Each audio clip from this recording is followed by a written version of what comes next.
Hey, what is going on? You already know. It is Wednesday night. It is 9:30. It is prime time. What better way to start up 215 Boys Live? My name is Paul Spencer. That's showstopper Dave, Cowboy Dave, sitting right here with you guys. Dave, man, listen, it's Wednesday night. Training camp is started. NFL game tomorrow night. What do we have on slate tonight, Dave? Injuries, contracts.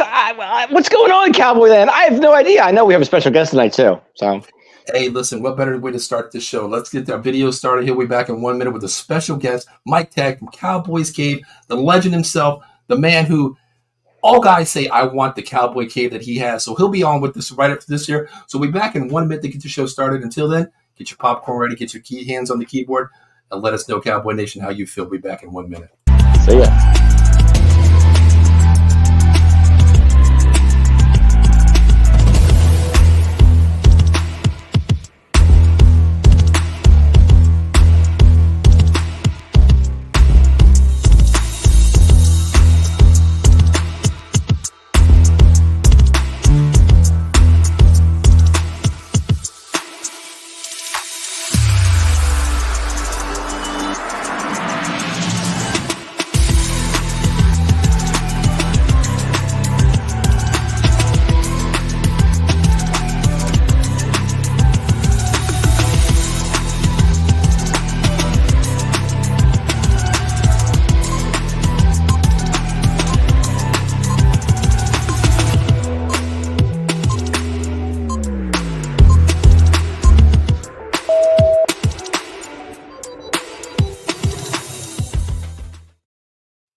Hey, what is going on, everybody? You already know it's the 215 Boys. My name is Paul. That is Dave. And guys, here he is, the special guest, Mike Tag from Cowboys Cave. Mike, how you doing, brother? Good, man. I'm just getting this party started. It's almost that time, so just getting ready. I know some people are down. Some people are down. I'm going to pick them up a little bit. But you know what, Mike? It's been so long of an off season. Coming off our loss last year, the way we lost to Green Bay, Jordan Love coming into the house, just demolishing, of course.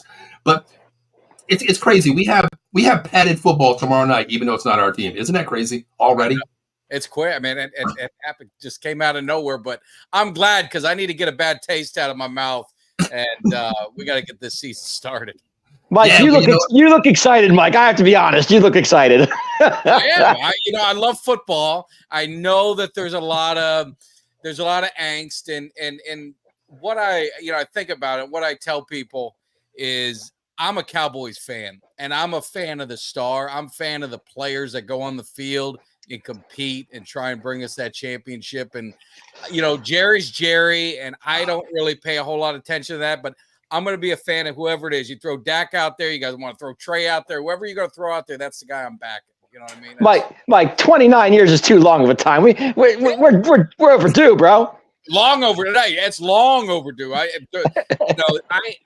was thinking about it, and I always say that the old story of Jerry Jones signing that deal with the devil to get one championship without Jimmy Johnson. And I had Switzer on my show, and we kind of talked about it. He laughed about it. But it almost, you wonder if it's true, because Dallas has lost in the playoffs. Oh. They're not just losses. They're getting your heart ripped out losses. Yeah. It's the worst possible scenario losses. So something's got to give, man. Luck's got to be on our side at some point. Mike, speaking of, you would rock any quarterback. Would you rock this quarterback? You remember this one, right? I remember Quincy. I still believe that we had a shot. Now, that's the kind of fan I am. I mean, I'm always going to believe, but he took us to the playoffs. It's amazing. Yeah. Rick and him, how the hell they made it to the playoffs? So. Yeah, Mike, we had Vinny Testaverde too, so you got to go back down that long. That's down that route. Turner, I mean, Drew Henson. We had so many quarterbacks. Yeah, we've had some rough ones. That's what makes it so hard. That if you live those years in between Aikman and Romo, it's like people want to throw Dak out of the building, and I just saw him get 15th or 16th best player in the NFL, and this and that by his peers. It's like, do you really want to get rid of him and take your chances? I don't know. Yeah, I think Quincy Carter owes me $1 million because I think I'm the only guy that has his jersey in history. You know what I mean? So Tony Romo owes him some money too for failing those drug tests. Yes. I don't know if that was planted though. Honestly, I think there was a plant maybe in there, somebody from maybe Bill Parcells' unit, or something going on there, Mike. But Mike, I want to ask you first, man. I've been following you, Cowboys Corner for so long. It's amazing. I have a small Man Cave downstairs. Not exactly what you have, of course. Yours is top of the line. But Mike, how did you become a Cowboys fan, man? Well, it's really simple. I grew up in South Florida, so I grew up in Fort Lauderdale, and got two older brothers. Fight over everything, right? So when we're little kids, we're all very close in age. I'm the youngest, and my middle brother's 15 months older than me. My older brother's a couple years older than that. So I mean, we're all the same. So we fought over everything. So the way to fix it, I think, as memory serves me, is my mom or our mom got me a Dallas Cowboys shirt. And my brother got a Tony Nathan. I got a Tony Dorsett. And the rest is history. And, I just was loving the Cowboys. They were on TV a lot back, obviously.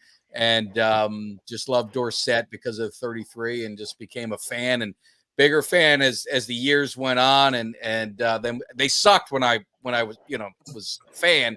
Then they got good by the time I got in high school. And then everybody's a Cowboys fan. Now it's pissing me off because I was the only one wearing the, rocking the star, getting laughed at by everyone in school. And then everyone was riding their coattails. So then it kind of pissed me off being a Cowboys fan down there. So yeah, Mike, no Herschel? What? What's up with that? I was before Herschel. So Herschel was after, and I loved Herschel. And it was funny because I had Kevin Gogan on my show, and I asked him about Herschel because I thought Herschel was really, really good. Like I thought he was unbelievable, could have been great. And I always asked him about that trade and about how Herschel was. He wasn't a fan of Herschel. He didn't think Herschel was that good. He said he couldn't even do a layup. So I don't know. Maybe I was wrong about Herschel. Wow. Yeah. I mean, you know what the thing is? I tell you, we've been Cowboy fans for so long. We haven't jumped ship. We'll never jump ship, no matter what. Just like you said, Mike. I'm 53 now, and my dad was in the Marine Corps. We lived in Camp Lejeune, North Carolina. At 7 years old, we took a trip to Disneyland. That was my dream, to go meet Mickey and Minnie. My dad took that little detour to Oxnard, California. Disneyland, that can wait. Not me. I want to go to Disneyland. I met Roger Staubach. I didn't know who the guy was. I didn't care. I got an 8x10, like a Polaroid black and white, those old, phones like that. Yeah. And he was like, what is your name? My name is Paul. What do you want? I was like, I want to go to Disneyland. That's all I want to do. But ever since then, I became a Cowboys fan. Haven't looked back through. And, it's been damn near 29 years, Mike. 29 years in the Super Bowl. But, I know. Let's get into some of the comments real quick. I enjoyed 3 of them, though. I mean, I at least we got to see 3, right, Mike? That's a good thing, right? remember them. I mean, I remember them vivid. I wasn't a little kid. I wish I was. Yeah, I was in college. I was in college on 93. I was in college. I was at Nova. Those back-to-back years. And the greatest thing is being a Cowboys fan, rocking that star, Mike, living in Philadelphia. Best times, 3 years of my life right there. Should have been 4, though. Like I was a senior in high school in 93. I was a senior too, so we got to be about the same age. So, there you go.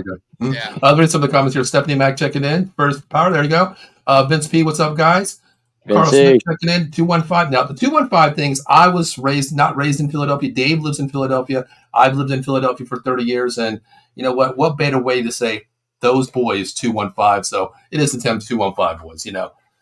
But yeah, luck is for the mediocre. Carl Smith says, damn, 19.5 is a very, please don't remind us, Carl. We know that. 95. We know. He's a friend. I don't know if he watches your show and it gives you guys a hard time. He's always on our show, and I like Carl. He's an Eagles fan. And like I'll tell him, 3 is, I'll just go from my lifetime. 3 is better than 1. I won't even say 5. Always. Exactly. I love all the fans checking in. We're very opinionated. But first and foremost, I'm a Cowboys fan, but I'm an NFL fan, first of all. I respect teams all throughout the NFL. Carl, thank you for joining us. Really appreciate that. Also, Savage of the Boys in the Zone. What's up, guys? Friends of Mike, shot y'all, like and subscribe. I will do the same there, too. Got to keep it in the family here, Cowboys Nation. Carl says 29 years, no Super Bowl. Yes, we get that. We know that. And they waited for a few years, so, exactly, yes. We got some time, my friend. Stacey is the host of one of our shows, Big Blue Power Hour here, a Giants fan. Of course, Jerry Jones, the devil. I do agree some of that point. I really do. Yeah. Let's see.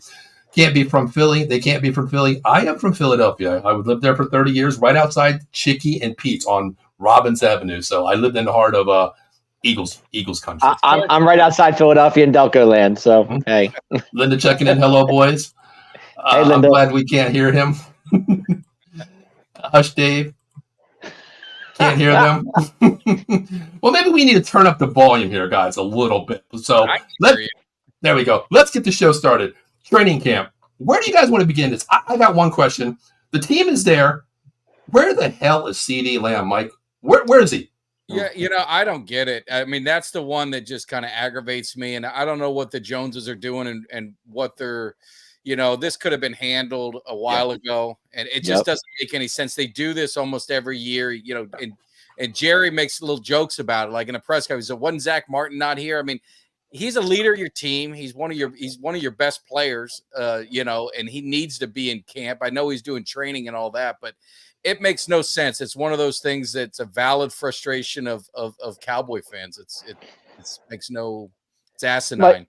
Mike, what's he looking at number wise? I mean, for dollars and cents. I mean, what are we really looking at here for contract wise? He said it. He wanted, if everything Stephen Jones said was true, he wants to be the highest paid non-quarterback, which is going to put him at like 34, 35 million a year at Jefferson or higher, which I mean, he's rightfully deserves it. I don't understand the thing with the cap and the thing with the salaries. I don't understand why it's always next man up. Now he deserves to be paid as a top 2, top 3 receiver. Make no mistake about it. But I'll look at quarterbacks and like, why is Jordan Love now the highest paid quarterback? And why is Trevor Lawrence right up there? But just because their contract's up. And it's the owner's fault. The owners sit here and want to cry about the cap, but they're the ones paying all these guys the money. So, So exactly like you said, Mike. I don't get it either because Jerry Jones make this an all joke. Of course, the Cowboy fans, we're tired of hearing all in. I don't know what it means. I have yet to understand any philosophy that he has regarding that. But you go back to Dak when everybody said, "Oh, you're signing him first." He set the market. Well, you know what? Jerry Jones could have avoided this even with CD Lamb before Jefferson got signed, before Amon Brown got signed. Set the market first before these other guys get signed because you're behind the 8 ball. I heard a rumor today, 138, 134 in that area there, vice versa. That's second, but like you said, he wants Justin Jefferson. You could have non-created this factor, signed him before there. That doesn't make sense to me. With Dak, go ahead and sign Dak because now Tua just got signed. You're way better than Tua. You said Trevor. You said Jordan Love. I think Dak is a lot better than these quarterbacks. He's going to set that market at $60 million, regardless if he's here or not next year, Mike. Yeah, that's a lot of, and it makes it hard because I hate to do this. I will give them a little bit of kind of, I don't want to say grace, but Parsons, you've got, obviously you got CD and you got Dak. They're all 3 going to be coming up, right? 2 this year, 1 next year. They've got some work that they've got to do, but they could have been ahead of the game. They could have got Dak, freed up money, and then made some strategic free agent signings. I don't think they need to go all in as far as getting those big name guys because typically it never pans out. But they needed some blue collar, hard nose, punch in the mouth kind of players. That's what they needed. Now maybe they feel they got him in the draft, or they feel they got him in the draft before, and now they're going to be in their second year. But I mean, we've kind of we've done this dance over and over with the draft without adding anyone, and we're not getting the results. So maybe you need to add some championship mentality, some championship experience on some veterans making wise moves, and they just haven't. They just don't believe in it, I guess. Hey, Mike, real quick, I want to ask you a question. I keep hearing that Dax keeps saying, the contract will take care of itself, and I'm not worried about it. It's going to happen. But say it doesn't. Do you think he bets on himself, and do you think that if he does well, then he moves on, or does he stay? What do you think is going to happen? I would if I was him, and that's the thing. I don't even worry about Dak because he's there. Yeah. He's not holding out. He hasn't complained. He said, I make a lot of money. I'm fulfilling my contract. Whatever happens after happens. I think he plays it out, and the Cowboys kind of see it. So I don't know how much they're in a rush for it, but I'd say this: we talked about it on my show last night. It's going to be interesting because if Dallas wins 11 games, wins 12 games. If they lose in the playoffs, do you just say, you know what, it is just not working? And I don't blame Dak 100% for these playoff losses. No, not at all.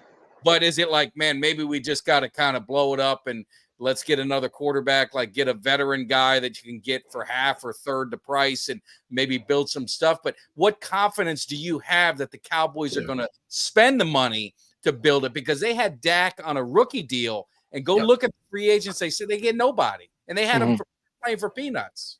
Mhm. No, because I'm watching Trey Lance in practice, and I'm not seeing it. I mean, I think Dak's the number one starter, which we know. But I mean, you got to pay Dak. If you don't, we're in trouble. Yeah, but you got him for a year, Dave. You got to roll the dice on him. Either way, just like Mike said, he's going to be there. He's not leaving this year. He's going to play his contract out, his 17 games, God forbid an injury.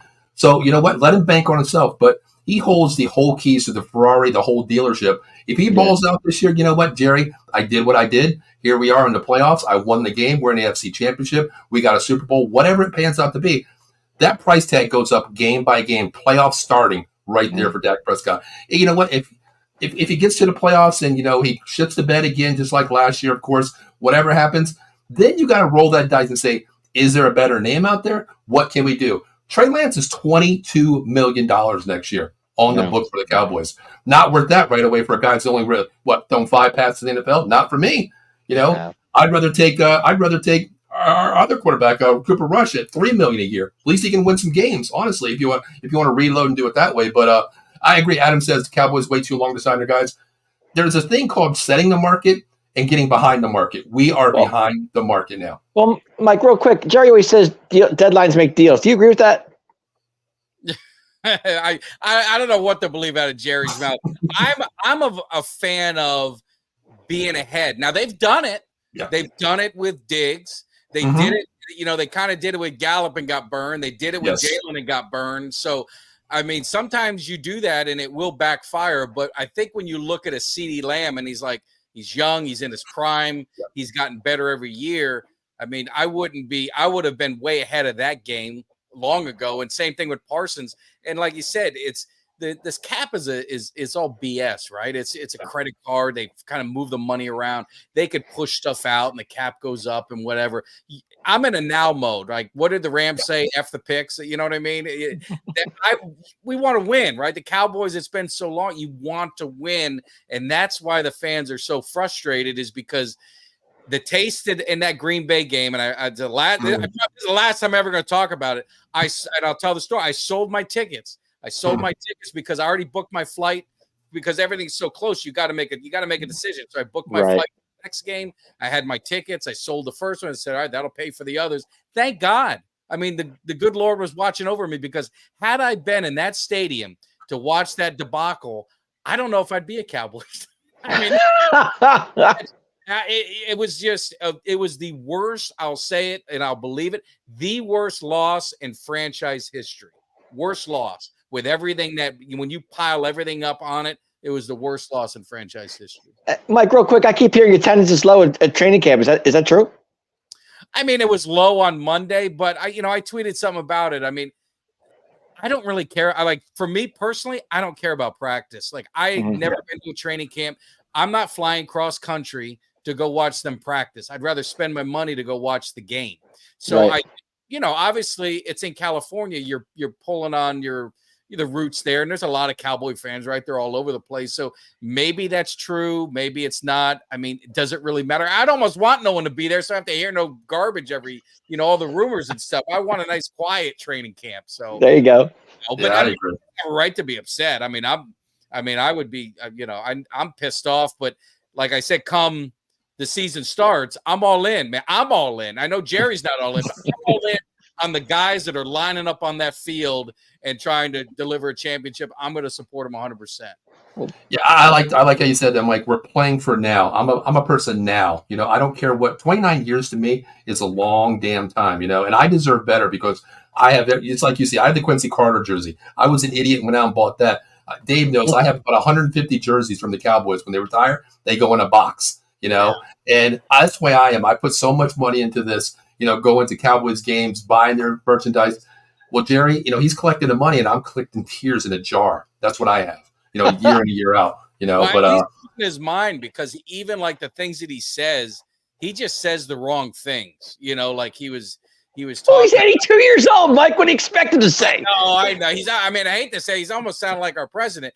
And I don't mean it in a negative way. I'm just saying I just don't know what's going on. It's just there's something. You know as much as we do that Stephen Jones is running this team, not Jerry. Come on, Mike.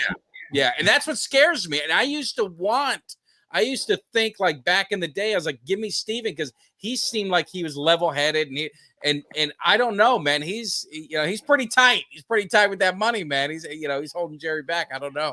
And I still go back to that Johnny Manziel. Wasn't the card pulled with Johnny Manziel, Jerry Jones, Stephen Jones? There was a big rumor there too. So that made my eyes think like, okay, at least the dude has a little bit of brains in the situation here, and we know he's a cap guy too. Let him take over the books. Let him be the GM. Jerry, you can have all your PR, publicity, what you want to do, but let your son run the team now, please. I think we'd be a lot better. Mike, real quick, what's Will McClay's deal on this team? What's his show? What's he do? See, I think he's the GM. I think Jerry's just not going to give him the title, right? He's the guy that's really kind of doing the draft, and you've seen a lot of the good drafts that they've had. I think Jerry, he says it over and over. He's the owner of the team. The GM makes the decisions. So, and the GM has to go to the owner. So why bypass it? Just, I'm going to handle both. And he's done it forever. Except, see, people don't remember, like when Jimmy Johnson came, Jerry, he might have had that GM title, but Jimmy Johnson did everything. He did. There was no puppet there. There was no puppet there. Jerry was busy trying to make his money back, so he wasn't really focused on that. Where Jimmy was working and working and working, and then when the team started winning, that's when Jerry came in and said, "Hey, man, I want a little love in this party," and that's where some of the divide started happening, the egos, and Jimmy's just as guilty. I mean, he's talked about in his book. He's just as guilty in some of that as well, but. You wish they would have just put the egos aside, but egos tear up a lot of things in this world, man. So. I agree. The other thing I want to ask you, I want to have this comment right here. Let's talk about if Dak doesn't make the promised land next year. To me, it's NFC Championship, but you cannot get blown out of that game. You got to make it competitive to make me see what I'm seeing on the field, pass the eye test for me. If we do get rid of him, Mike, I want to ask you this. Dave and I talked about this a lot. Cooper Rush, yes, he did go 6-1 last year. But your offense becomes more of a vanilla offense. I mean, he does look down the field better. I think he reads progressions better. He finds who's open, gets him the ball, doesn't care about, the attempts going to a certain player. What do you do next year, Mike? It's $22 million. Cooper Rush, I believe, is like $3 to $4 million. Or do you go out? I hate saying these names. We won't get them. Shedeur Sanders, Carson Beck. What do you do? Do you just rebuild it with a young QB? What do you do, Mike? I mean, I like the Cooper Rush thing. I know some people want to say that, and Cooper Rush. Look at the games. Yes, and defense played out of their mind, right. And I think you get that when you have the backup, and that's your backup. The defense is like, oh shit, Dak's not in there. I got to really, because I was at the Bengals game. I was at a couple of those games that he was at, and he got worse as teams started figuring out. Then by the Philly game, I mean, he played like garbage. Let's call a spade a spade. He was throwing picks. And so he has no ceiling. He's a nice guy. He's like a Fitzpatrick, right? Fitzpatrick's going to get you a couple games once people start figuring him out. Then then he's back to reality. So for me, if Trey Lance, I want to see how he plays in preseason because he's going to play a lot. If he plays well, that would be my backup plan if they were to move away from Dak. But I draft a quarterback. But as long as you have Dak Prescott, you're going to be drafting in the 20s. You're not going to get exactly. Yes, that's true. Trey Lance is young. I mean, he's still only like 23 years old, 25 or 24. I mean, he's pretty damn young from if my memory's right. He's younger than some of these guys who got drafted. But they say he hasn't looked that great so far. Like I said, that's what I keep hearing, Mike. I mean, I keep hearing he's throwing picks. His progression's not that great, but he can run. I mean, I'll give him that much. Yeah. See how he does in the game. That's what we want to see. Preseason, what is it? Next weekend? Is that when we get to see? I think so. Or whatever. Yeah. So let's see how he does because they say they're going to play him a lot. So I mean, I'd expect him to get 3/4 plus in there. And the worst comes worse, it's an audition tape for him too. If you need a depth, like we're losing linebackers. We'll talk about Sam Williams, of course. You need depth, and OTA of training camp. Preseason, you're going to lose players regardless of what team you are. And put that tape together. Say, hey, what do you want? We don't need a quarterback. Well, we got Trey Lance. He's looking pretty damn good right now. Give us this pick, or whatever. Build for it next year. That takes a quarterback in a second, third round, maybe whatever you can get out of it. Because just like you said, we're not getting a high pick with Dak. We are a playoff team. With or without him, honestly, with this defense the way it is. But I want to ask you guys something real quick. Let's talk about injuries real quick. Let's talk about the Sam Williams injury. I thought this guy was going to play lights out this year. To me, he looks like a Micah Parsons 2.0, built wise, speed wise, demean wise. How do we feel about Sam Williams out for the season already? It's disappointing because he's one of those guys that you were going to hope was going to step up, but it's hope, right? I mean, I don't, let's just, again, be fair, is last year he was everyone's breakout guy. He was mine that he was going to get double-digit sack. He was going to have 10 sacks. He was going to be dominant, and he did nothing but cause penalties. And he had a victory party out before the playoff game, before the even game started. They had a victory party at a strip joint. So I mean, you're missing four. To me, you have 4.5 sacks you got to replace. So I know what Carl Davis, I think, was the name that was thrown out there. Yeah, from Cincinnati. Yeah, it might be. They're going to have to find someone. The name I'm hearing a ton in camp is Nealon. I was just going to bring him up. Exactly, I heard that this morning. Yeah. So. Yeah, I mean, you went out and got him. High praise to him coming from a low school there. But I've seen glimpses of this guy. He's got a motor. He can play too. But how often do we see that rookie taken so early step up and be a staple point on the defense right away when someone goes down? I mean, I know he's going to be behind Parsons on that edge there. How do we feel moving him back into the back end of this at the linebacker, maybe too? Moving Parsons? Moving Parsons back and putting Nealon there. I would love to see them move Parsons around, but again, you're going to need Nealon. You need people to step up, right? So it's Nealon. Mm-hmm. You're going to need some of these other guys, Fiocco, whoever's going to be there on the edge. You're going to need some guys to step up. But I would love to see, Parsons moving around. And the thing is, with Zimmer, you're going to get, Quinn, and I'm not talking bad on Quinn. He did a great job with the Cowboys defense, but he was a buddy. And I think, he got exposed against coaches that were very familiar with him. He never beat a coach that was on his staff. All those coaches in Atlanta, Shanahan's and the guy from Miami and the Green Bay guy and all those, he never beat him. And they beat him pretty good in most of the games. So he was their buddy. He was up in the booth. I like Zimmer. Zimmer's going to be up in your face. He's going to be, he's emotional. He's energetic. So I think he's going to get a lot out of this, out of these guys. But also with the linebackers, they've kind of redone the linebacker group, right? And got some size in there. So hopefully that'll help with the run defense, because that's really, right, the big concern that we have is stopping the run, at least for me. That's the biggest thing. Speaking of that the linebacking core, I mean, I'm hearing Kendricks is out already with day-to-day injury with the I think it's back injury already, spasms or something he's had, going out and get him. That's the Mike linebacker right there, the general, calling the plays there. But Mike, I want to ask you this, one name that stepped up to me last year was Marquise Bell, coming from safety to linebacker, 190 pounds, wet noodle, played position, played ball, up front, put his helmet in there. With Overshawn coming back, because we did a draft last year, and I got to pat myself on the back on this one. The first 3 draft picks, I had them even before they were drafted, the Cowboys. Overshawn was my top linebacker in college last year, 2 years ago, coming from Texas. His injury played out really bad, off the ball injury there coming out early. How do you see him coming back, and where do you see Marquez Bell going? Back to safety? Because I really have him on the depth chart right now, 1-1. Yeah, I mean, I think he's going to go back to safety, and Malik Hooker's in some trouble with Parsons because it doesn't seem like Parsons is forgiving him for what he said.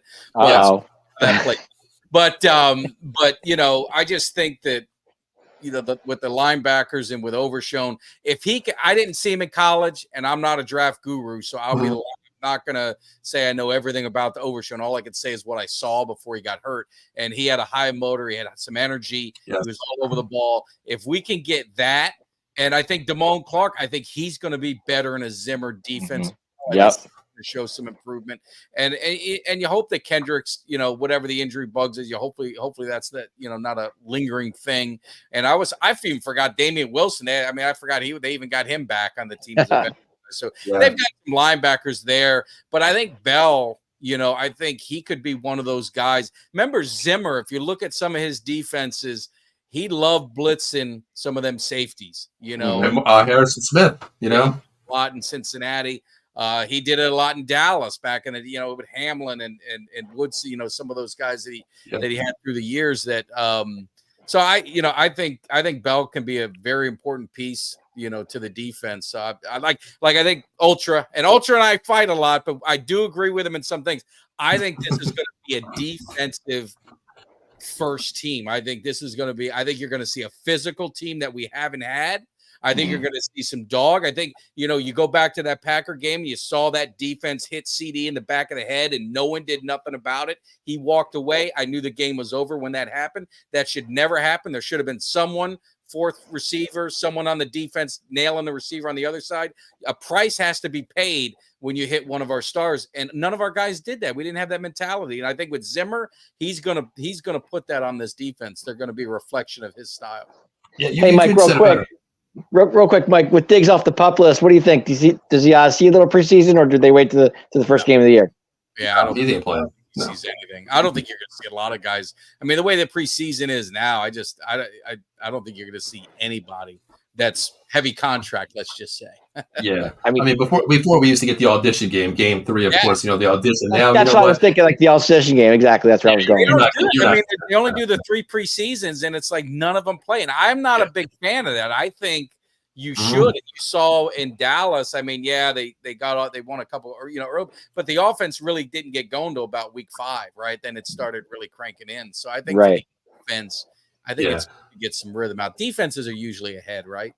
So, yeah, I agree. I like giving my team, little 7-on-7 balls is what I call it, even though it's 11-on-11. Get game speed, reaction, different player, because you're banging the same guys every day, day in and out. You want to see a different, move, swim move, bull rush, whatever you want to see. So I kind of hate it. I hate preseason. I don't even watch it. To me, I know who my starters are. I know who my depth is. I really don't need to see who's going to be on my special teams team. Of that, I don't need to see who's going to make the 53rd man of the team. I don't need all that. There's always that one player that you look at in preseason that comes that catches your eye. Unless there's CD Lamb out there that we're going to see out there. That's the only guy I get it, but I'm just saying. I mean, you go back to like Victor Cruz. Like, remember when they played? Like, yes. I mean, he made a career in preseason. But we talked about it too on the shows. You guys are big Cowboy fans, but do you watch preseason? Because I'll be honest. I mean, I don't want people to hate me. I do watch preseason because I like to see the guys that want to make the team. That's why I do it. That's why I like it. Because guys, or is it in the background that you're doing some stuff? You're fiddling around. No, I'm watching because I want to see who wants to make this team, who wants to be on the 53-man roster. That's what I'm looking at. So I'm different, Mike. I think I'm on the same boat as you here. Like, Dave knows this. Like, we argue all the time. Talking in the group chats here. Dave would be like, "Did you see that, Dave? I'm not watching it. I already seen the start." This was back in the day. I already seen the starters. They looked okay. They got a series in. They got their feet wet. Oh, did you see the guy that just made the catch in the fourth quarter? Dave, I don't know who he is. I don't care. He ain't making a team. That's just me because but that could be that guy, Mike. That's that guy that could be that guy on the practice squad, or he makes the team. You know what I'm saying? Yeah. No, it's true. I mean, it is true. I casually watch it. Like if I got, if I'm putzing around the house or doing something, it'll be on in the background. So yeah, I get that. But I want to ask you here. We know the quarterback. We know who it's going to be. I want to get your take on this running back room. Zeke, Dowdle, Freeman, Davis, Vaughn, Cooper with Snoop, and I think Nathaniel Pete. He's my dark horse. Hopefully he makes team on special teams somewhere. Where do you see RB 1, 2, and 3? I don't know if they're going to have one. I mean, I think it's just going to be by – I think it's straight by committee. And, it's like – I was shocked that they didn't draft a running back. I was shocked that they didn't sign a running back because how cheap they were going. I was floored that they didn't go just get a younger veteran guy that they just could have got. And this was before they signed Zeke. So, okay, you got Zeke. And Zeke wasn't bad in New England. I think if they use Zeke in the role that we think they're going to use him, I think he's going to be perfect in that role. Yeah. The problem is what do you have as a home run threat? Right, and you got the rookie, right? Pete, he's a fast guy, but he was wasn't he a backup or he barely touched the ball in college, right? I don't know about him. The USFL made him to what he is now. Yeah. Okay, so you've got that, and then you've got Freeman. I totally forgot about him, but they said he's having a good camp. So maybe it's just going to be like a 3-headed monster, and you throw Rico as look good, and maybe that's just kind of how they do it. At the end of the day, whoever's back there, as long as they're getting positive yards and there's at least a threat, and when you're winning in the fourth quarter, you're going to run the ball. They know you're going to run the ball, and they can't stop it. I don't give a shit. Whoever you want, as long as we can do that, I'll be happy. I agree. Are we going to see a lot of Hunter this year? You know, a lot of people. He's a fan favorite, right? He's a fan favorite. I mean, if you go with a block and full, but who has a? I mean, not many people use a block and fullback. So would they give him yards and short yardage? But you got Zeke. I'd rather Zeke have the ball than him. So I'm not sure. And then even like Deuce Vaughn, I heard rumors. You know, they say, well, he may not make the team or this or that. But I still think he's that guy that could be kind of an X factor for the team.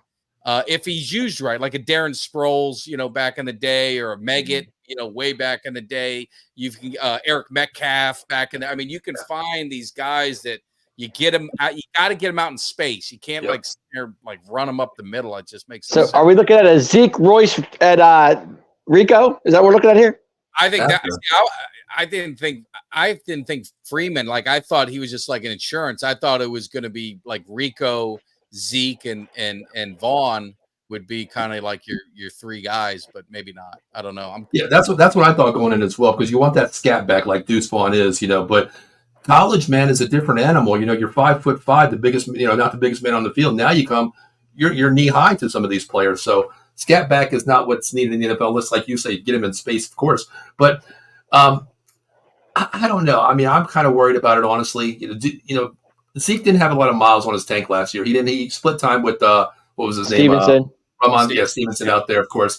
He split time. He still has gas in the tank, but if we use him the right way, I think it could be a monster where you're getting everybody 10 carries. I'm cool with that, Mike. Just like you said, positive yards. I don't care who touches the rock. I don't care at all. Just give me positive yards. I don't care who does it. Because, you know, going back to the Barber, you know, Julius Jones days, those days, I don't care who gets the ball. Give the guys the ball. Get some positive yards. Let's move the chains.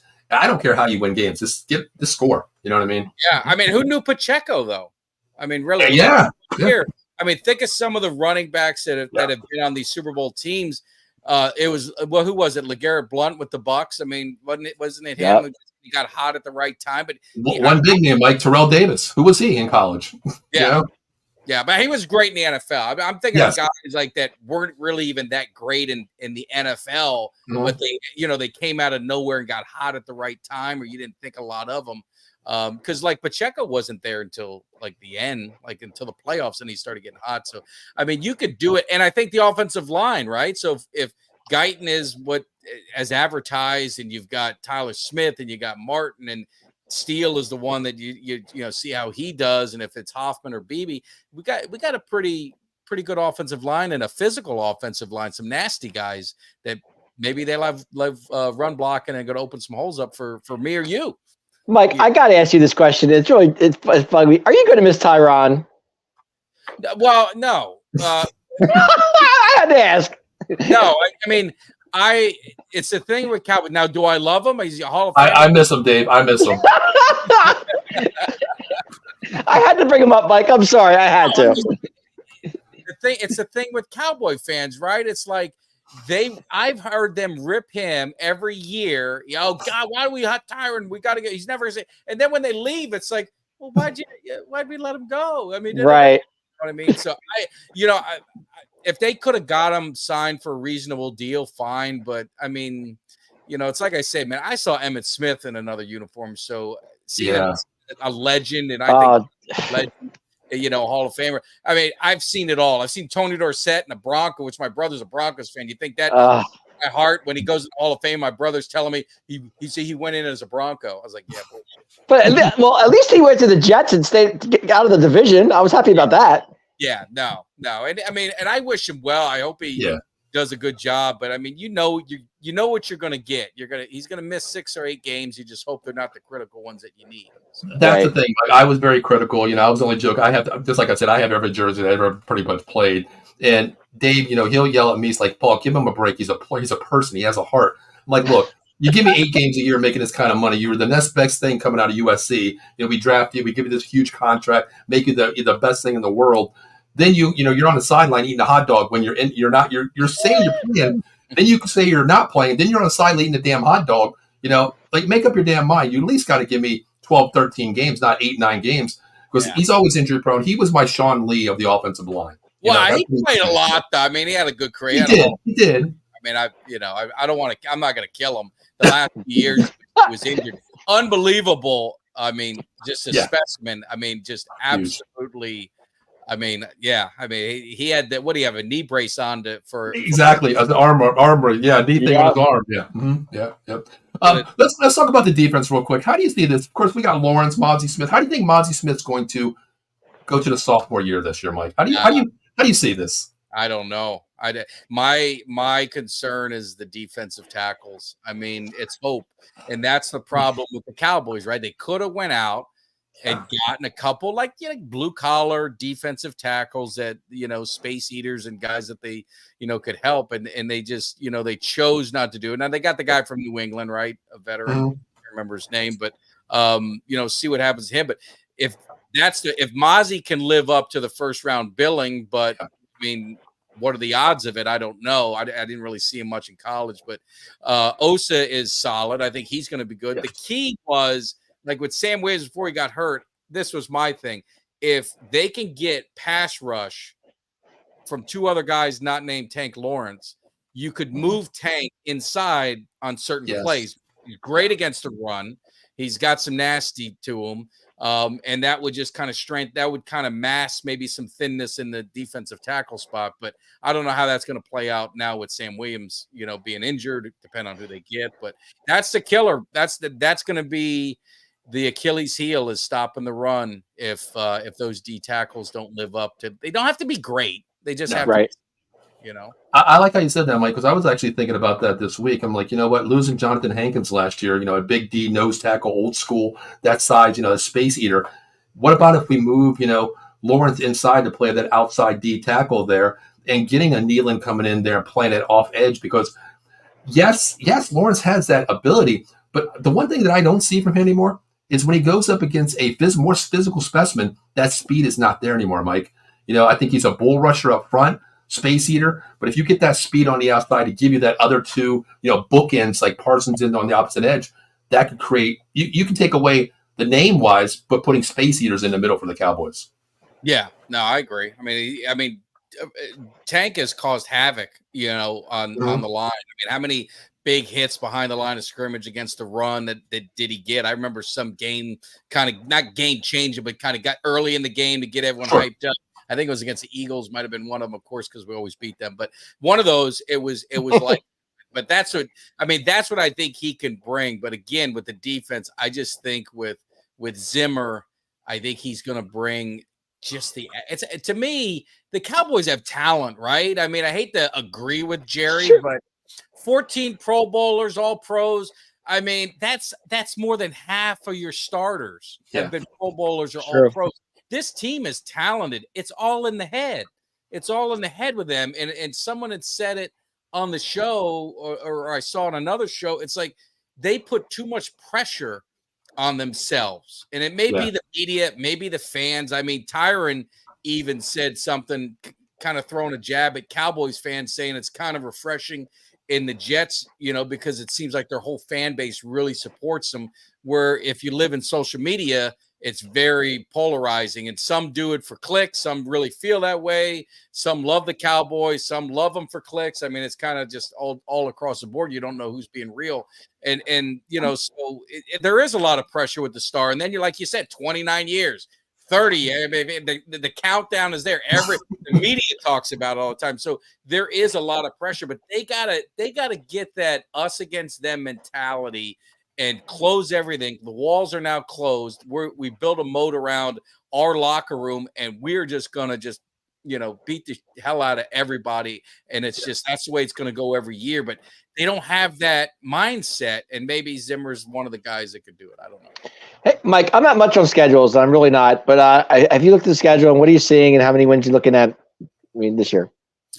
We did a kind of like the too early schedule, and I had them winning 11 games. Okay. So you're a little bit ahead of me. I had them at 10-7. I had them at 12. Well, that's good, because I bet a Cowboys fan that the over Vegas is 9.5, and so I don't know how we got into it. We got into an argument during the channel. I said, well, let's bet on it, because I'm going to bet it on Vegas. So he accepted my bet. We had a middleman hold the money. Cuts is holding the money. So I'm glad you guys said that. I was hoping you weren't going to say one of you guys didn't say 9 because then I'm starting to get a little worried. But no, because I was gonna ask you the same question. You have 11 wins. Is that win division or no? No, I don't know. I think it's going to be tight. I think Philly.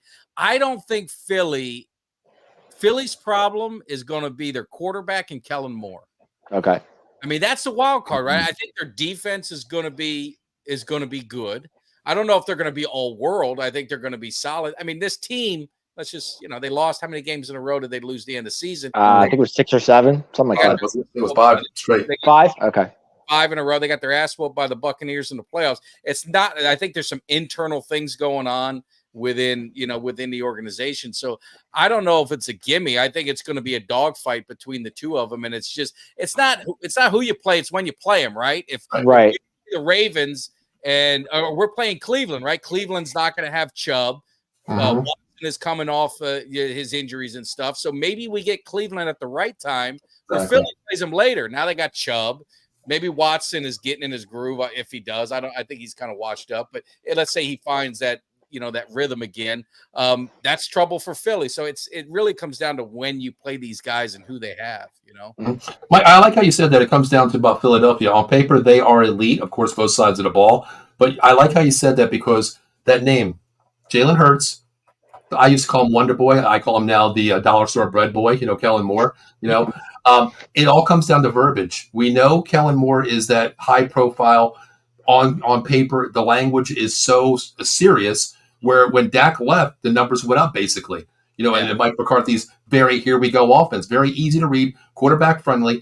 There's not a marriage in Philadelphia between Kellen Moore and Jalen Hurts. The verbiage, it's not going to be incoherence. I don't see it happening. I really don't.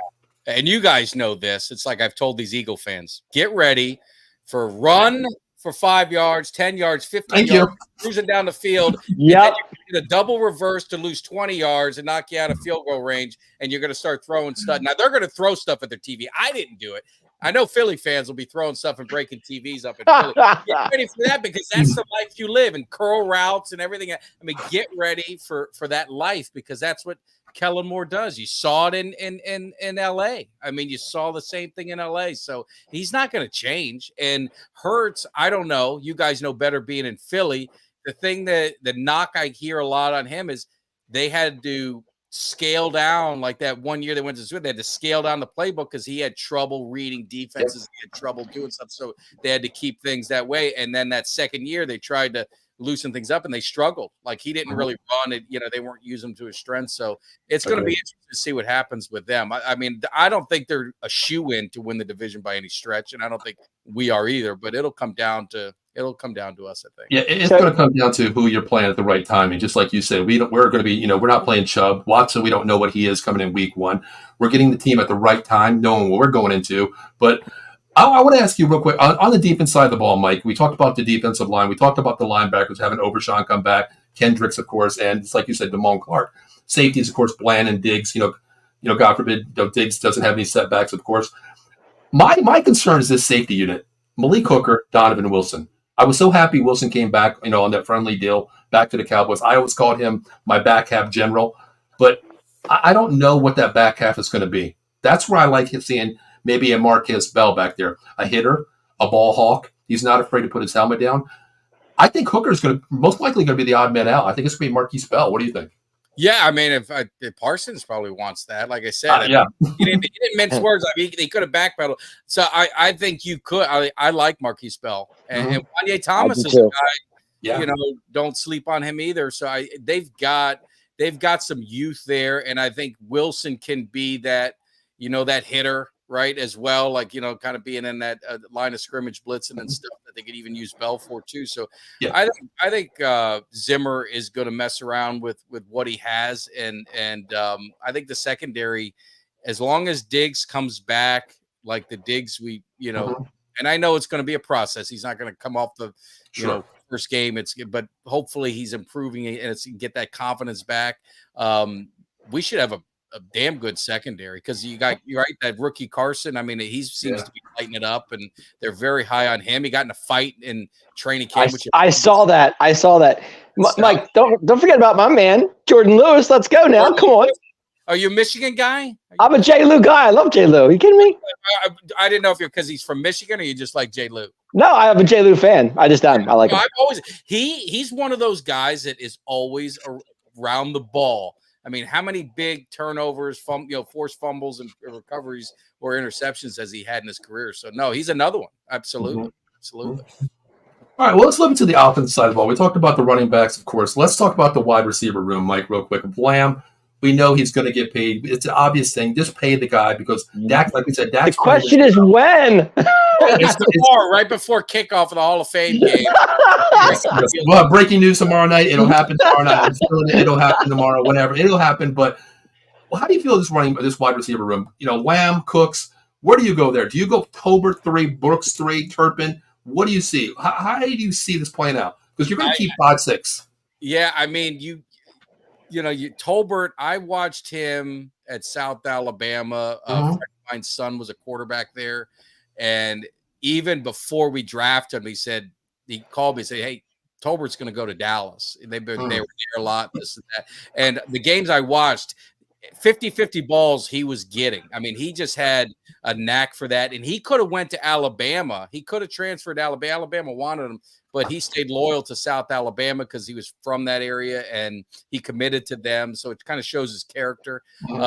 He hasn't gotten the most of his opportunities in Dallas. So like last year, I think about it, I'm like, man, in the games that he got opportunity, he made plays, right? The first year wasn't anything, but last year he got some opportunities, but you had Gallup there. So, I mean, he needs to take it. And maybe early on, everything you're kind of hearing in training camp, he's there. But what I want is a receiver to take that position, right? I don't want you just to get it and it's yours. I want these guys to fight. I think competition makes everybody better. It's the one thing Jimmy Johnson was always big on. Competition. I mean, he got Steve Walsh when they had Troy Aikman. That's I pray that Trey Lance does good because I think that's going to push Dak to be even better, right? So I think I like that.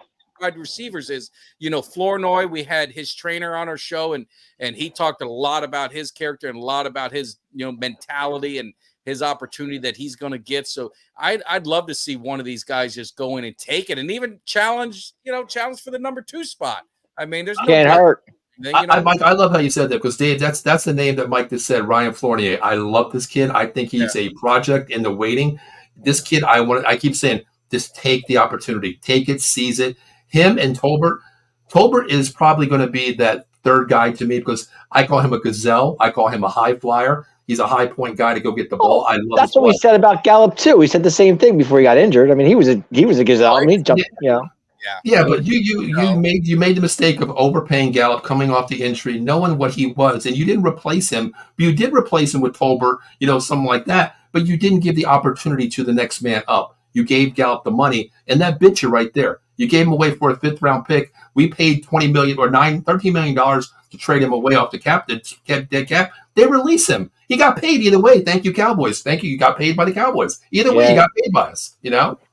But the wide receiver room, tight end, I think we're pretty set. I think we have 3 great tight ends. How are you sold on Shoemaker? I'm not a Michigan guy. I'm a Notre Dame guy. I can't stand him. I don't know. I mean, this is the guy I'm all in on right now. Yes. I bought this year. I think he's going to be just a superstar. I think he's that guy that can. He is a superstar.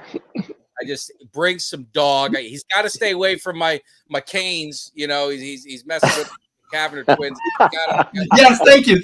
Stay away from Haley. Stay away from Haley and the other one. Stay away from the TikTok. Right? Mine, right? I'm seeing too much of that, so he's focused. But no, I think he's just going to be a superstar. Schoonmaker, I'm a South, ACC guy, SEC, so I don't really see much Michigan. I was shocked that they took a tight end with the 2nd round pick. He better be good, and if he is, then that's great because then you've got some competition. But you got I always mess up his name. I'm terrible with guys. The guy who got hurt. The tight end. Oh gosh, I can't think of it. Right, John Stevens. He got injured last year. Yeah, I think. Yeah, I know. He's looking good again. So, I mean, it may be something where you might get a guy like him's going to end up taking over, a spot. So, because he had a monster preseason, then he got injured. and he's back now, and everyone's saying he's looking like the same he did before. But I think Ferguson's going to be he's a badass, and he's just what the doctor ordered, I think, for this offense. Well, Shoemaker, he's a blocking tight end more than he's a catcher, right? Blocker, but he caught some, but he's a blocking tight end, which we need more blockers. And if we got those running backs, we need to open as many holes as we can. Well, Dak loves his tight ends. I say that all the time. Paul knows. I say it all the time. Dak loves his tight ends. When they drafted Shoemaker, he was a blocking tight end at Michigan, of course. Great hands, great pass blocking too.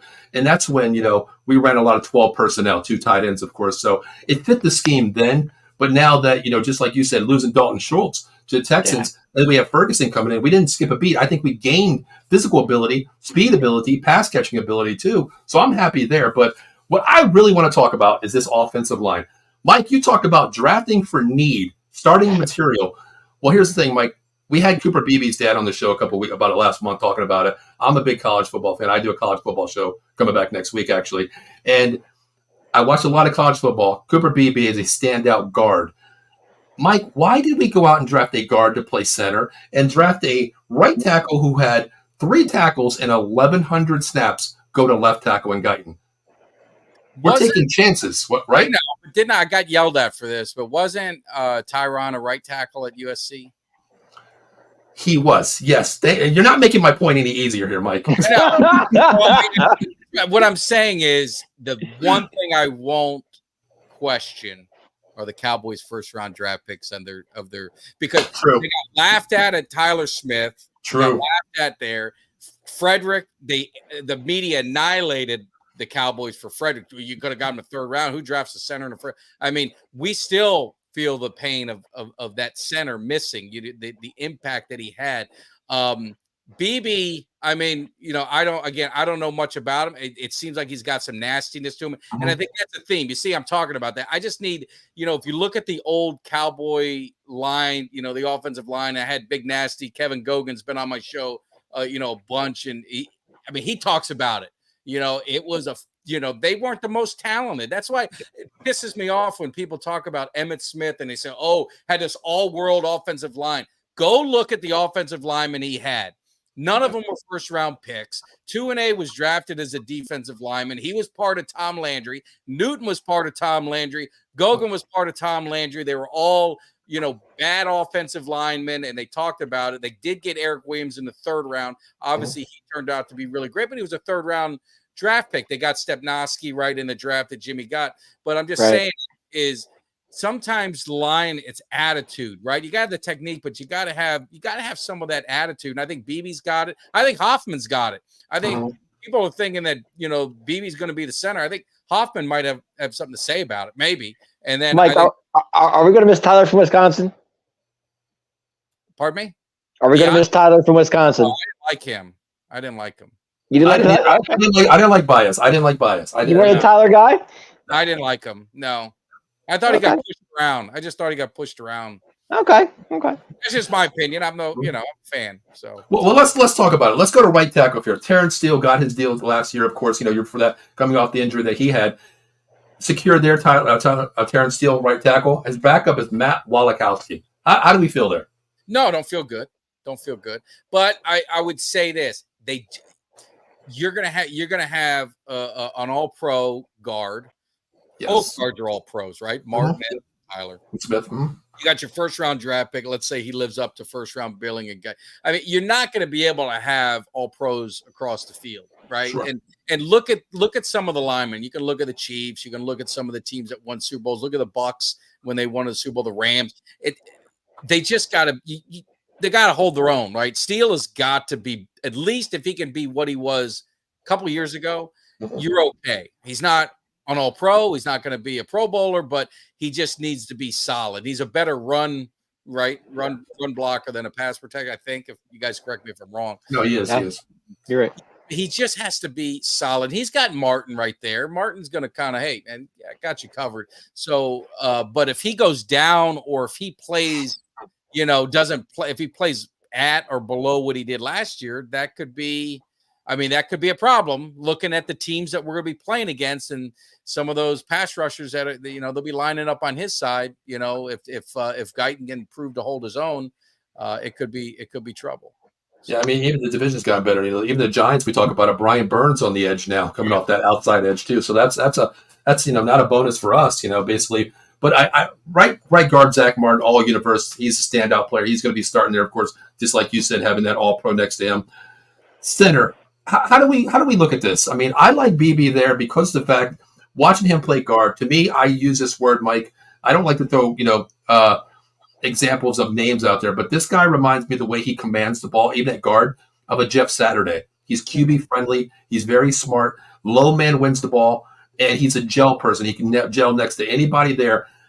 I like Hoffman, but I don't like Hoffman. I think BB is the smaller guy that can win this job. How do you feel there? Because I think Hoffman's going to start, through preseason, and then BB will get the ones as well. Yeah, I think they just need to compete. I mean, Hoffman only played a couple games, right, in injuries, but what I liked about him was some of his tenacity. Bass was the same. I mean, Bass had some tenacity, when he had to step in for I believe Tyler Smith, right? So I'm not a big fan of just anointing, hey, you're the starter. I mean, you got to earn it, right? You got to earn it. And I think they put Chuma on the oh goodness. I mean, if that's the case, then might be in a lot of trouble. Yes. And I'm not saying he's a bad player, but I mean, you drafted this guy to be your left tackle in the first round. I mean, he's a big dude. He's nasty. He seems like he's got some attitude. He better be contributing, starting. Plus, we didn't pick up any free agents, so that's what the Cowboys do is they put the pressure on the draft picks. They got to perform and got to perform early. So I'm gonna watch. That's probably one of the things I'll watch in preseason when I watch it is Hoffman and Bass, that offensive line, and kind of see how that shapes out. But I think they earn it. I love how you said that because, to me, my projected starters are going to be Guyton, Tyler Smith. I'm going to put Hoffman there probably in a preseason week one if they even do play. Martin, Steele. My scary situation, Mike, and I hate this. Edoga, Bass, Bebe, Asim Richardson, Walikowski is our second unit. That is where I want to see who's going to step up, who's going to command the offensive line, and who's going to, control their assignment. That's what's scariest to me. I might be watching the preseason more than I expect this year. Yeah, well, you will. Yeah. That's what you're. I mean, the offensive line's where that, and I mean, if you lose, God forbid, a Tyler, I mean, you're going to have a big drop. Don't say that. Please don't say that. Every team. I mean, I think Philly is going to be in for a little surprise with Kelsey. Yeah. I think they're going to realize like we did with Frederick. I think they're going to realize all the things that Kelsey did with that offensive line, because those guys, I mean, you've interviewed some guys and you've talked. I mean, they've got to be one, and that's why you see them kind of hanging together. And they kind of, who was that? There was the offensive lineman that wouldn't talk to anyone. Was that the Broncos, the Super Bowl years? None of them would interview. None of them would talk. I think it was the Broncos, but they're their own group, and that's what you got to get. So it's going to be interesting to see. That's the preseason kind of matchups. If you want to watch something, watch that offensive line. Mm-hmm. I want to bring up this. I told Dave this a couple of weeks ago when we talked about this, Dave. If Hoffman surprises me and steps up to be the center, just like we are great. We had a collaboration with them as well. Hoffman and BB, 2 centers plus 1 guard. When Zach's ready to go, what about moving BB back to his natural spot? Yeah, you said that. Hands out. Yeah. That could be something looking down the future, but we don't know. We don't know yet. We'll see, but I don't know. I don't know, man. I'm excited for BB. I want to see. I can't wait Cooper. I'm excited for Cooper. I really am. I want to see what this kid's really about. No, I mean, everything. His parents seem great. He seems great. The mom was helping him, right? Yes.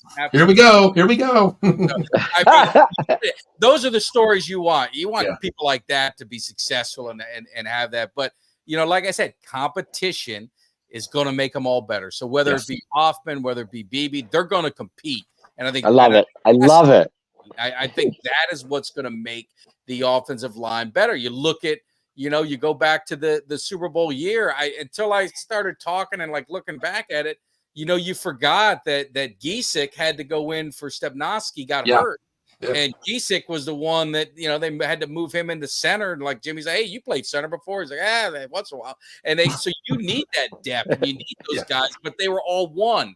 It was that great wall, and it was the 6 of them, and they can intertwine and they can move around. And, so yeah, that's. Hey, Mike, real quick, little fact there. back in 1994. Wasn't Mike Zimmer the defensive coordinator, and we won the Super Bowl that year? He was, it was at 95. 95, yeah. Secondary coach. Campo was the coordinator. And okay, but coach. But maybe, hey, you got a ring, right? So right, that's what I'm saying. I mean, I'll take anything, man. I have I do my hype videos, so I have this whole thought, and I've got a couple surprises that I'm gonna outlay. I'm not gonna spoil it, but right. This whole off season, the theme that I've had on my show is we're gonna bring champions in, because we got to change the mentality. So I mean, love it. Tony Hill, and you bring Gogan in there, you bring all these Super Bowl champions.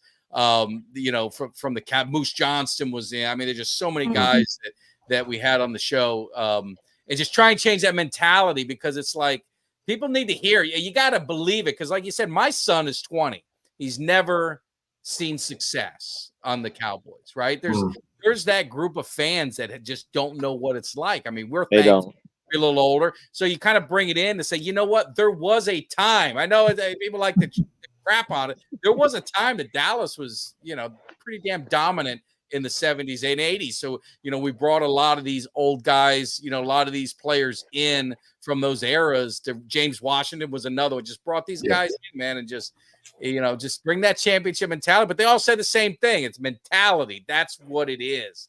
And well, not everybody's Ned Jones, Mike. Come on now, I mean, not everybody's Ned Too Tall Jones, No, I mean, come on. But it's like, and I agree. But the one thing, if you listen to Troy Aikman, and I sent this to Goga, and he talked about it. He goes, "Yeah, you had Emmett, you had Aikman, but it was the Gogans, it was the James Washingtons, it was the Ken Norton Juniors.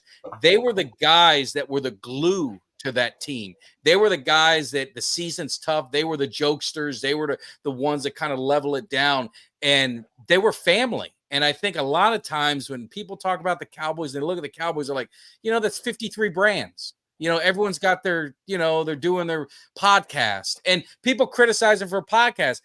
And I have to remind them, in the 90s, about 11 Cowboys had shows. We didn't have podcasts back then. There were TV shows. And Kenny Gant had a TV show. Shark, he was a special teams guy. Everyone had a show. Jimmy Johnson had a show, Aikman had a show, Irvin had a show, Emmett, all these guys. So it's not, but they were family. They were a tight-knit group together.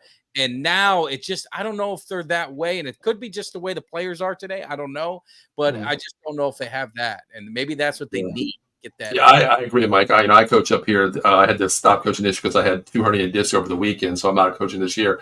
But my thing is attitude, family can win championships no matter what talent you have on the field. Because we finished second in the state of Pennsylvania back-to-back 2 years, and I took over JV this year. But yeah, attitude and family, that's you can overcome anything, honestly.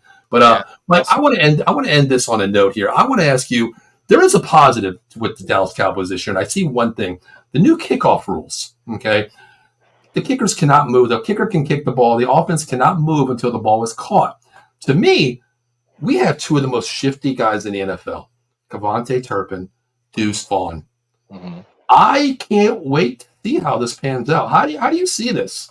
No, I mean, I'm still learning it because I guess they did it in USFL. I didn't watch any. Yes, yeah. Well, Cavante Turpin ran the league in USFL by 4 kickoff returns with these rules. So let me ask you, where's the kicker kick the ball? Did they move it back to where they have, like, where it's there's not as many touchbacks, or can they?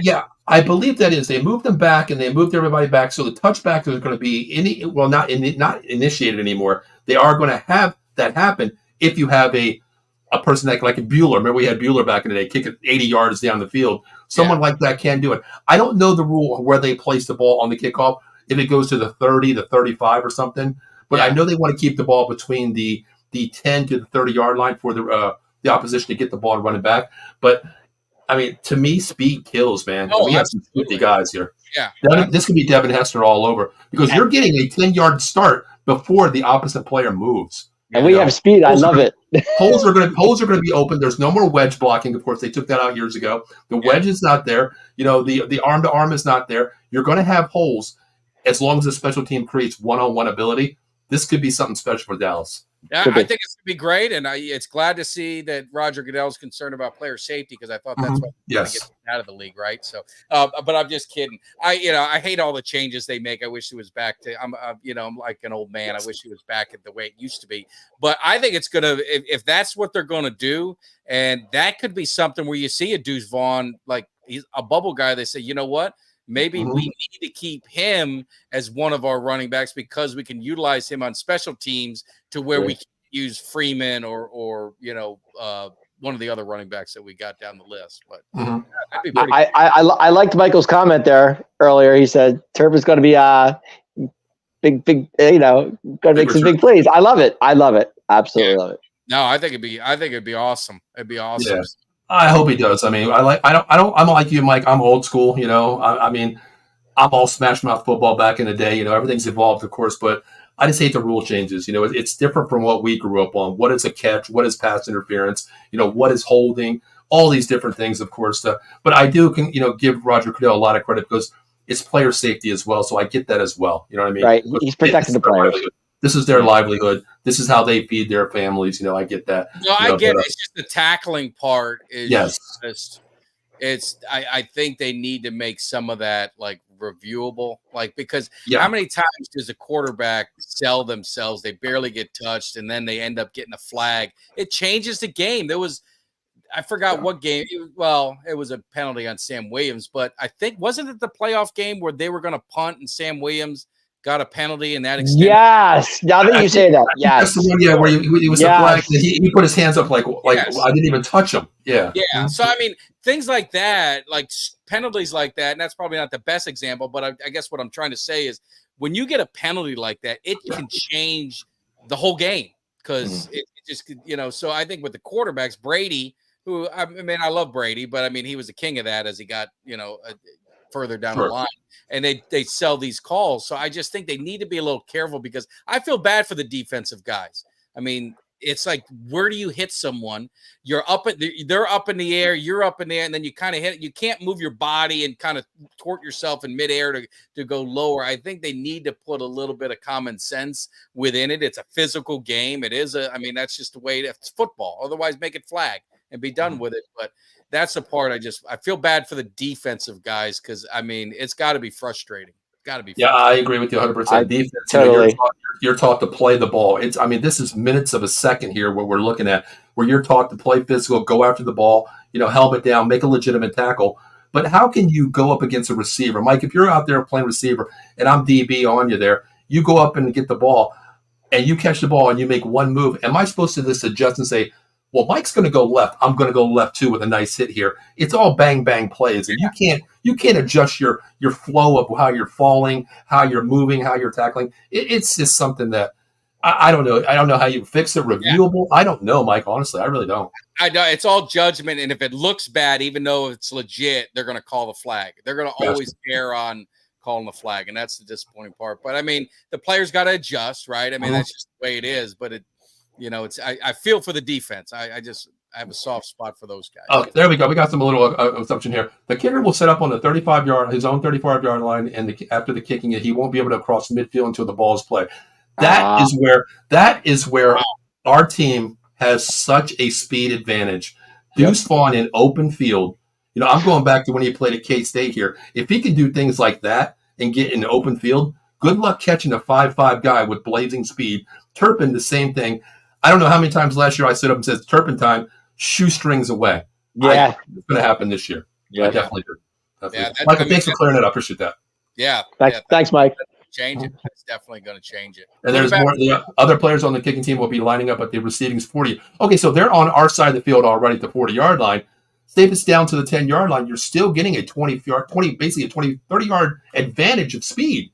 That's running a Deuce Vaughn 4.3, 10, 40-yard time. Good luck catching that full speed, Yeah. No, yeah. Well, Mike, listen, I appreciate you hopping on, brother. Is there anything that you want to talk about out there? What is Cowboy Cave all about one more time for the viewers out there, man?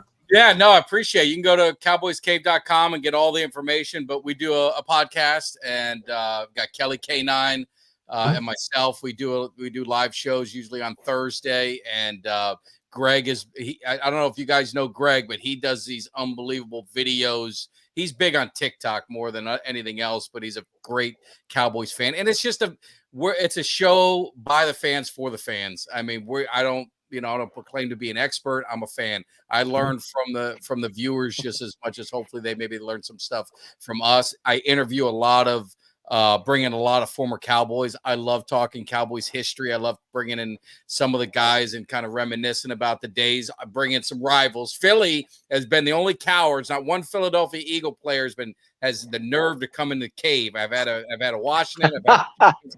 No Philly. When I say Cowboys, they hang up on me. But I love it. We've had Hall of Famers, Bob Lilly. I mean, some of the greats, and Tony Hill. And just a lot of legends of the Cowboys. Coach Switzer, who at least got us a Super Bowl. I know it's Jimmy's team, but he got a Super Bowl. He did. We do that, and then if I can give a shameless plug, I just partnered with a company that's co-founded by Tom Brady.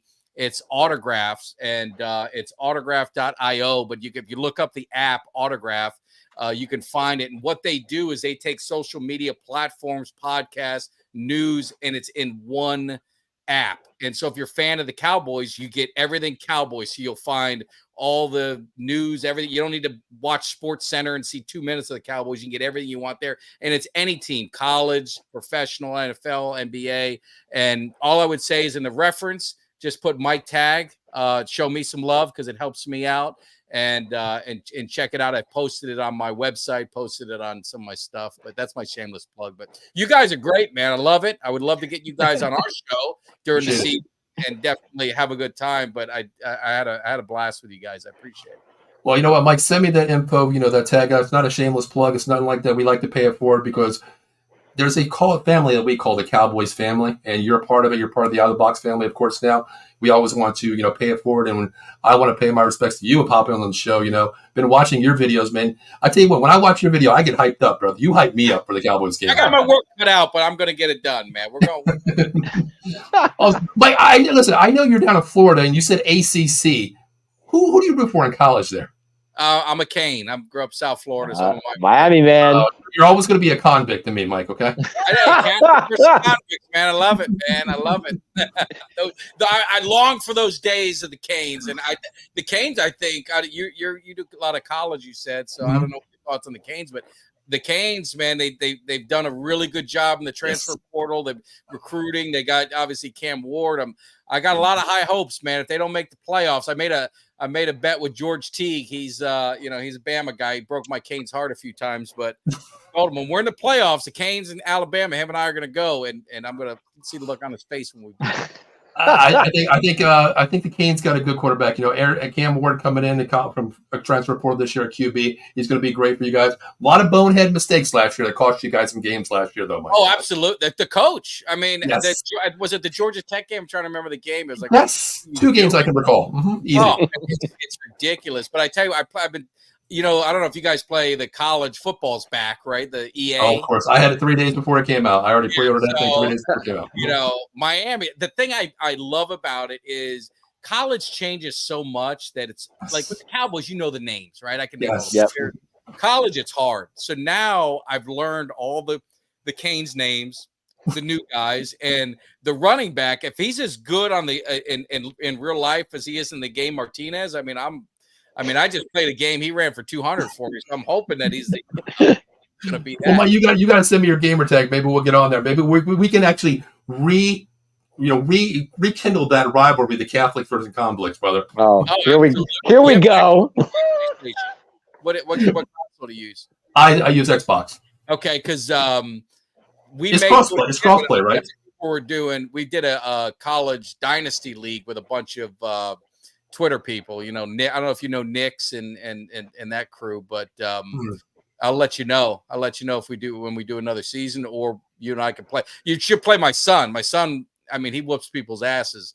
He in the league, I had to be Clemson because someone took Georgia, so I played it.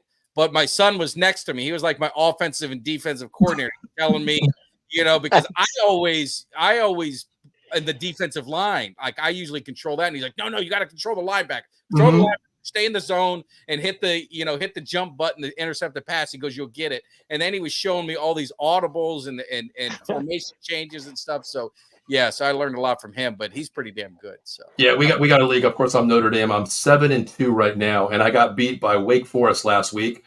Mike, it was a 7-year-old kid I think that beat me because I never got cursed out by a kid losing 49-0 until I heard his mom. Until I heard his mom come in there. Johnny, turn it off. It's time for bed. I was like, I got beat by a goddamn kid. Now you go into the A&M Notre Dame game at all? I want to so bad, but I don't know with my back situation now. I want to go down.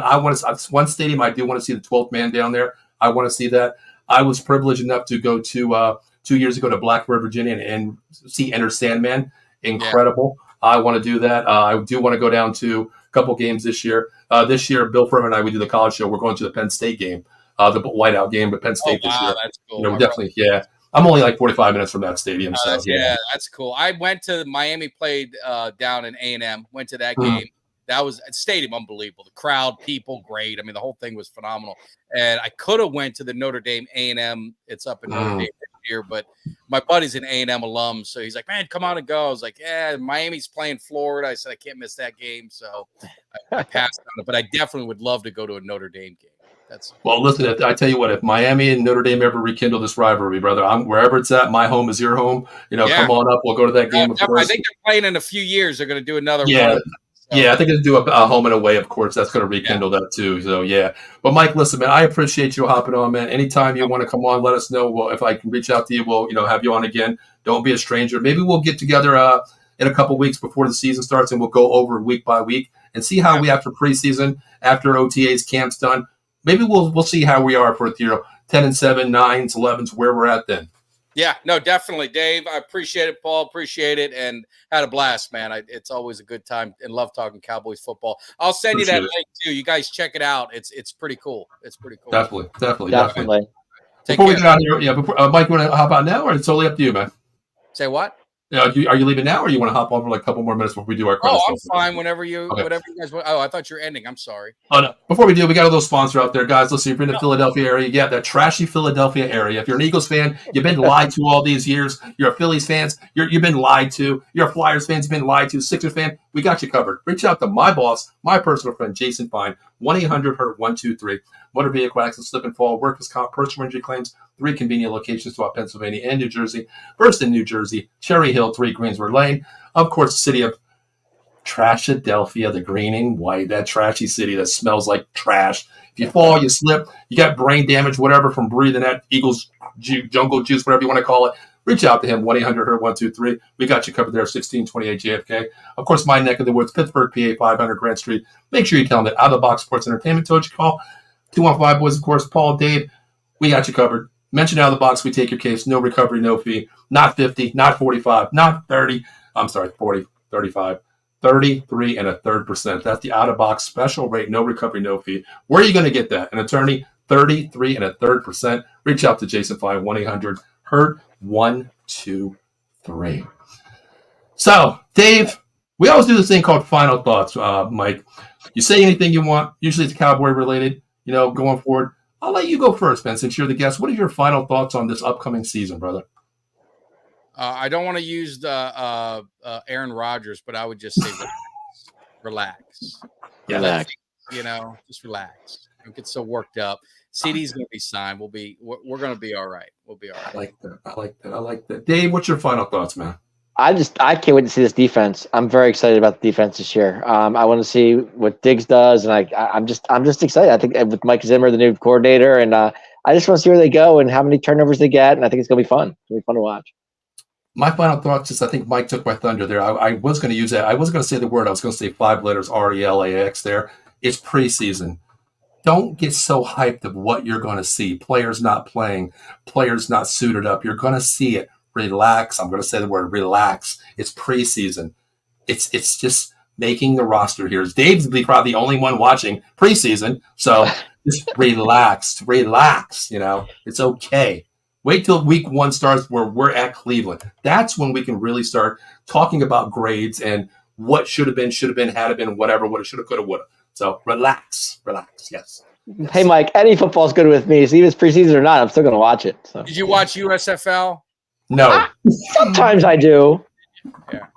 You know what it is? The crowd. Like, you got to have the crowd. Like, Right. I could watch the St. Louis games because the crowd, you had energy. The other ones, it was just like, God, it just seems so boring. But Yeah, Mike, funny story.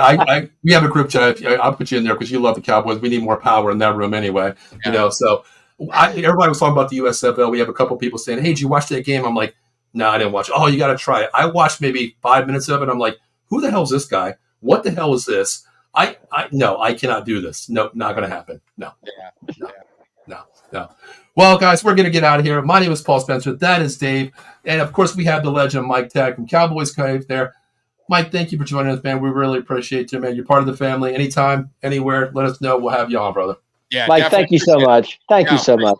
Appreciate both the guys. Had a blast, man. Had a great time. Thank you. And until next week, 9:30 prime time, Wednesday night, the 205 Boys will be back.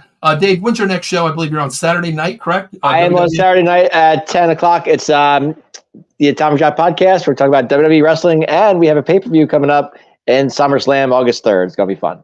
Okay, my next show will be tomorrow night. The NFL Weekly Pick'em Show will be back tomorrow night, starting with the preseason game tomorrow night. We'll get you ready there, where we pick every game for the entire season. We're going to be talking about some teams tomorrow night, especially the Texans and the Chicago Bears. Once again, just like we said, nobody's playing. Caleb Williams, the entire offense has already been ruled out for the Chicago Bears, too, for tomorrow night. So Dave will be watching that game. We won't be. But until then, guys, we appreciate you hopping on. We have 290 viewers right now watching live, so we appreciate that. So, guys, check it out next Wednesday. And also, please, follow Mike, man. He's a great guy. He gave me his time reaching out to him, and he actually responded back to me. So anything is possible, man. Live your dreams. Yeah, this is true. All right, guys, we'll see you next week. Thanks for tuning in. Go, boys, go.